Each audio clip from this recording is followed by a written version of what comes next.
सुबह कड़ाके की ठंड और कोहरा ही नजर आ रहा था। सुबह 4:30 बजे चुकी थी। दूर तक कोई दिख नहीं रहा था। घर के सभी व्यक्ति अपने बिस्तर पर घुसे हुए थे और घर की बहू घर के पीछे बड़े ही सफाई कर रही थी। ठंड इतनी तेज भी थी कि उसके हाथ पैर कांप रहे थे। हाथों से गोबर उठा रही थी। कुछ गोबर नीचे गिर रहा था। मन ही मन सोच रही थी कि भगवान जल्दी जल्दी काम निपटा लूं, नहीं तो अम्मा जी डांटती। ऊपर से तबीयत भी ठीक नहीं है। अपने मन में ऐसा सोच रही थी। कोशिश बहुत कर रही थी पर हाथ पैर कांप नहीं कर रहे थे और 5:30 बजे चुके थे। सब काम करके नहाकर किचन में घुसाई तो अम्मा जी का रंग शुरू हो गया और 6 बजे तक तो बिस्तर में चाय चाहिए होती थी। उनको पति साहब को भी उसी समय जागना होता है और बिस्तर पर बैठे बैठे ही फरमान जारी करती रहती हैं। 8 बजे तक पति साहब का टिफिन भी तैयार करना होता है, क्योंकि नौकरानी के लिए रोज शहर से बाहर जाना पड़ता है। शादी को अभी 8 महीने हुए थे। शादी से पहले बहुत कुछ कहा था। सभी लोगों ने हमारा बेटा नौकरी करता है। हमारे यहाँ 10-5 नौकर हैं।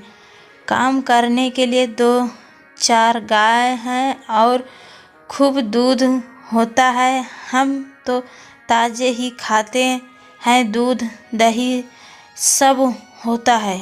आराम से खा लो, आराम से रहो, मस्त रहो। सोच था शादी के बाद पति के साथ शहर में रहने को मिलेगा, पर हाय री किस्मत।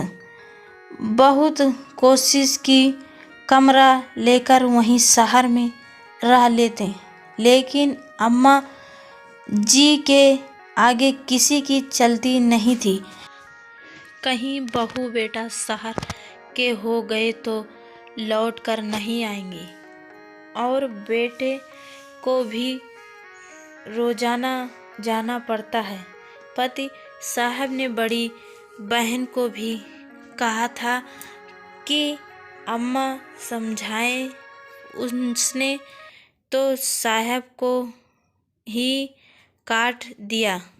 औरत की आते ही अपनी अम्मा को अपने से अलग करना चाहता था।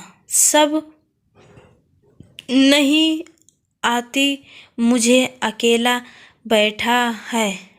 बेटा बहू उसकी सेवा करे, पर आजकल के लोग तो अकेले आसमान में उड़ने का शौक रखते हैं और यह घर का काम 24 गाय पाल रखी हैं।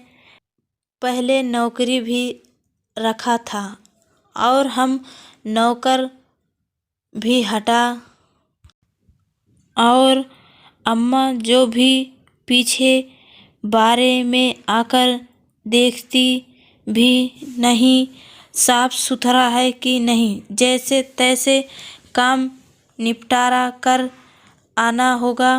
रसोई में जाती, चाय बनाती कि अम्मा की आवाज़ आती, रे हो महारानी, सो गई क्या? आज चाय नहीं मिलेंगी? हमें तो आज लगता था हमें आज चाय नसीब नहीं होगी। कितनी देर लगा दी। जाकर पद साहब को चाय पीने दें और खबरदार उसके पास बात करने बैठा तो समय खराब मत करना। उसके पास कब बैठना है कब नहीं यह अम्मा जी बताएंगे। मन ही मन गुस्सा ही सत साहब चाय पीने गई और फटाफट काम करने लगे। इतने में आ जाए और खुद होकर ही उसमें डालना क्योंकि उसकी आने वाली है बिल्कुल साफ होनी चाहिए। हमें तो गंदगी भी ही रहती है। रात को ही दिए थे अम्मा जी मुझे बहुत कमज़ोरी हो रही है और आपको पता है इसीलिए कि डॉक्टर ने कहा था सुबह शाम 1 गिलास दूध दिया करो। कुछ नहीं होता। तेरे को ऐसा बना वैसा बना जाता है। इसलिए काम चोरी छोड़ करके ज़रा जल्दी जल्दी हाथ पर चलाओ ताकि शरीर मजबूत बना रखेगा। और वैसे भी मेरी बच्ची के दूध पर नज़र मत मारो। भला कभी सुना है कि बहुओं को भी दोनों टाइम दूध पीने को मिलती है। हम अपना मोबाइल चालू कर दिया। आजकल की बहू के नखरे। अरे माँ अपनी बहू से तो पूछ कि उसे माँ के दूध दही के नदियाँ बह करती थी क्या। अरे ससुराल में ऐसो आराम मिल रहा था तो सिर पर चढ़कर नाच रही है। जरा संभाल के रखना। अब तो जिंदगी जीने की आदत हो गई है। उसे अम्मा की बेटी कैसी लगी सुनाना है। अगर आप लोगों को वीडियो अच्छी लगी हो तो लाइक करें, चैनल सब्सक्राइब करें। वीडियो देखने के लिए दिल से धन्यवाद।